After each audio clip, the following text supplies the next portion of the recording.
Hello, नमस्ते। मैं प्रशांत तिवारी आ चुका हूँ एक और नई वीडियो के साथ। तो दोस्तों, आज का जो वीडियो है वो नेचर के बड़े ही इम्पोर्टेंट मैसेज के ऊपर आधारित है। शायद आपने ये वीडियोस, एनिमेटेड मूवीज या आर्टिकल में इसके बारे में सुना होगा, पढ़ा होगा या देखा होगा, बट जिस व्यूज मैसेज के साथ मैं ये वीडियो आपके साथ शेयर करने वाला हूँ वो बहुत ही दिलचस्प और फायदेमंद रहने वाली है। खास करके टीनेजर्स जो स्कूल और कॉलेजेस में हैं, उसके साथ साथ कॉर्पोरेट सेक्टर से जुड़े हुए जो भी मेरे दोस्त हैं जिन्हें ये लगता है कि उनकी लाइफ में बहुत ज़्यादा स्ट्रगल है। तो एक एग्जाम्पल है और उसके साथ जुड़ी हुई एक सीख है जो हम सब के लिए काफ़ी इम्पोर्टेंट रहने वाली है। कहते हैं कि हम सबकी ज़िंदगी में कभी ना कभी परेशानियाँ आती ही हैं। कुछ लोग उन परेशानियों से स्ट्रगल करके आगे निकल जाते हैं, पर कुछ लोग संघर्ष से डरकर पीछे हो जाते हैं, ज़िंदगी से हार मान लेते हैं और हालातों का गुलाम बन जाते हैं। पर वो कहते हैं ना, दुनिया में अगर आपको बादशाह बनना है, अगर आप चाहते हैं कि दुनिया आपको सलाम करे, तो आपको उससे पहले खुद अपना कलाम लिखना होगा। सिर्फ इंसान नहीं, प्रकृति में सबके साथ ही ऐसा होता है। तो आज हम बात करने वाले हैं बर्ड किंगडम के किंग, आसमान के राजा यानी ईगल की। इसकी उम्र 70 साल होती है, मगर इसकी कहानी का ट्विस्ट तब आता है जब ये 40 साल का हो जाता है।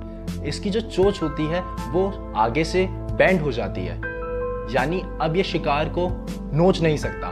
इसके जो पंजे होते हैं वो लंबे और लचीले हो जाते हैं, यानी अगर ये शिकार करने के लिए झपट्टा मारता है तो वो शिकार हाथ से निकल जाता है।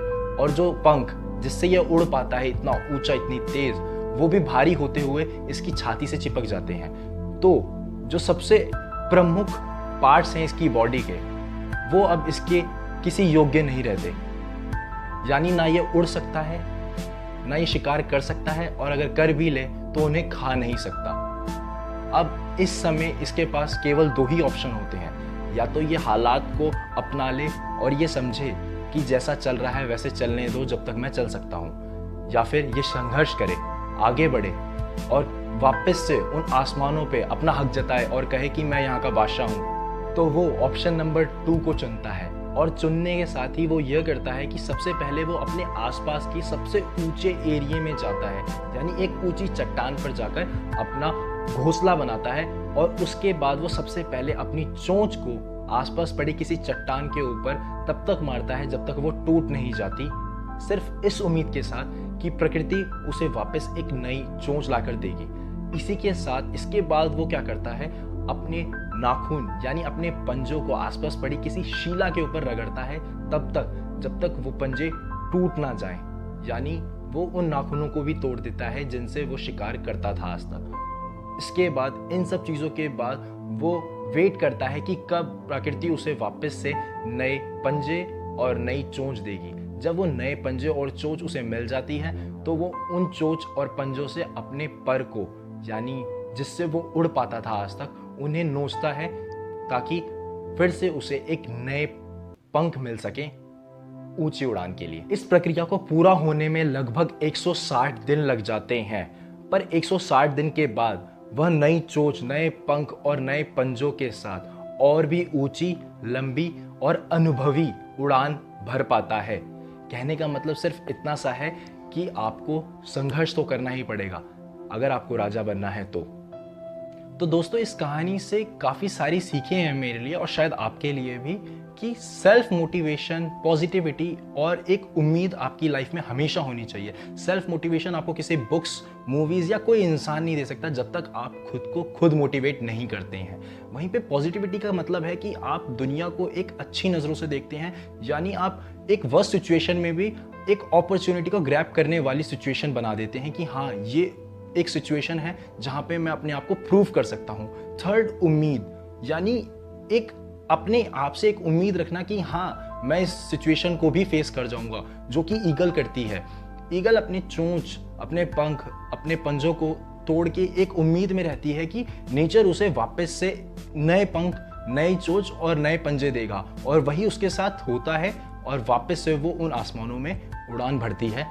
ऐसा ही इंसान भी करते हैं। अगर वो उन संघर्षों को देख लें, संघर्ष पार कर जाते हैं, तो वो भी ऐसे ही आसमानों में उड़ते हैं, यानी अपनी लाइन में आगे बढ़ जाते हैं। सेकंड और सबसे इम्पॉर्टेंट मैसेज जो मैंने आपको वीडियो के स्टार्टिंग में भी बोला था, ये मैसेज एक मेरा नज़रिया है। मैंने ये कहीं आर्टिकल या वीडियोस में नहीं देखा था, इस वजह से मैंने ये वीडियो बनाई है ताकि मैं अपना एक नज़रिया आप लोगों के साथ शेयर कर सकूं। तो सेकंड मेरा जो मैसेज है इस वीडियो के द्वारा और सबसे इम्पॉर्टेंट मैसेज है वो ये है कि अगर ईगल को ये बात पता थी कि 40 साल की उम्र के बाद उसके साथ ऐसा होने वाला है, तो उसने अपने पंखों पर, अपने पंजों पर और अपनी चोंच पर पहले दिन से क्यों नहीं काम स्टार्ट कर दिया था। यानी अगर वो हर रोज अपने पंखों पर, अपने पंजों पर काम करती रहती तो 40 साल की उम्र के बाद उसे एक पेनफुल प्रोसेस से नहीं गुजरना पड़ता और कहीं ना कहीं उसके वो जो 160 दिन जो बर्बाद हुए हैं वो भी नहीं होते। अक्सर हम लोग भी ऐसी ही गलतियां करते हैं। स्टूडेंट्स क्या करते हैं, एग्जाम जब तक उनके सर पर नहीं आ जाते वो लोग पढ़ाई नहीं करते हैं, और जब एग्जाम्स हो जाते हैं तो वो कहते हैं कि शायद अगर मैंने पहले से पढ़ा होता तो मेरा रिजल्ट इससे बेहतर होता। ऑफिसेज में भी, कॉर्पोरेट सेक्टर में जो लोग वर्क कर रहे हैं, जब तक उनकी डेडलाइन सर पर नहीं आ जाती, सीनियर्स उनको प्रेशर नहीं करते, तब तक वो लोग भी वर्क नहीं करते हैं। और यही उनकी लाइफ का जो प्रॉब्लम है वो यही है, यही उनकी लाइफ की एक प्रॉब्लम है कि जब तक प्रेशर नहीं आता लाइफ में तब तक वो वर्क नहीं करते हैं और कहते हैं कि हमारी लाइफ में तो यार स्ट्रगल बहुत है। तो कहीं ना कहीं आपको जलना तो पड़ेगा ही, आज नहीं तो कल। ईगल की तरह या तो 40 साल की उम्र के बाद आप जलें या फिर हर रोज अपनी स्किल्स को शार्प करें, हर रोज अपनी स्किल्स के ऊपर वर्क करें। इस पेंडेमिक सिचुएशन में जहां पूरी दुनिया कोरोना से लड़ रही है, बहुत सारे लोग नेगेटिव हो रखे हैं लाइफ को लेकर, उनका एक नकारात्मक सोच बन चुका है क्योंकि कहीं ना कहीं उन्हें अब अपनी लाइफ को जीने में स्ट्रगल महसूस होने लग गई है। तो ये एक वीडियो है उनके नज़रिए को बदलने के लिए लाइफ को लेकर, क्योंकि यहाँ पे कोरोना में हम सबको एक दूसरे का साथ देना होगा और अपना नज़रिया ज़िंदगी को लेकर बदलना होगा। क्योंकि किसी मशहूर शायर ने कहा था कि नज़र बदलेंगे तो नज़ारे बदलेंगे, कश्ती बदलेगी तो किनारे बदलेंगे। ये एक वीडियो है आपके लिए, एक कश्ती है आपकी ज़िंदगी का नज़रिया बदलने के लिए। आई होप आपको ये वीडियो पसंद आया होगा। Thank you so much for watching this video.